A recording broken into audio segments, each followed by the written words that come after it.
with all that, let's actually take this out of the box and see what you get in the box. And like I said, they've definitely been working on their packaging. So quick start guide right there. Oop, there you go. We'll open this right here, and right off the bat, up top, you see the version 3.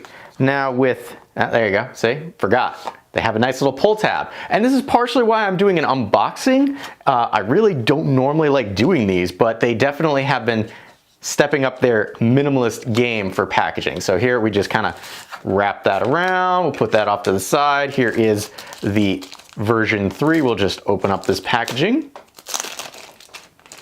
Push that forward. And there you go. It's got a protective film over it, which we will remove.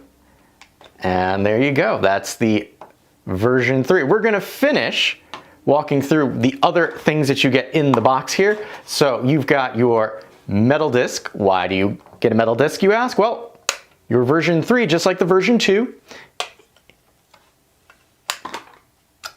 is magnetic. And I will try very hard not to turn this into a straight comparison video of the V3 to the version 2. It's just very hard, especially with a lot of other people who are like me coming from the version 2 are wondering if it's worth upgrading to the version 3. So if you're interested in a full comparative video, version 2, version 3, let me know in the comments below.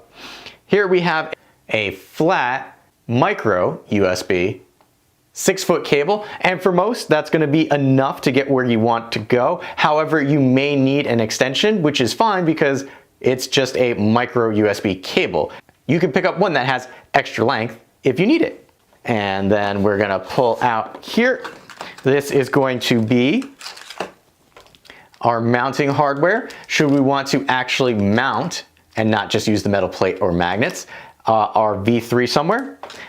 And last but not least is our wall wart adapter and a 3M sticky tape. So if we wanted to take this and sticky tape it somewhere and then use the magnetized mount, we could do that.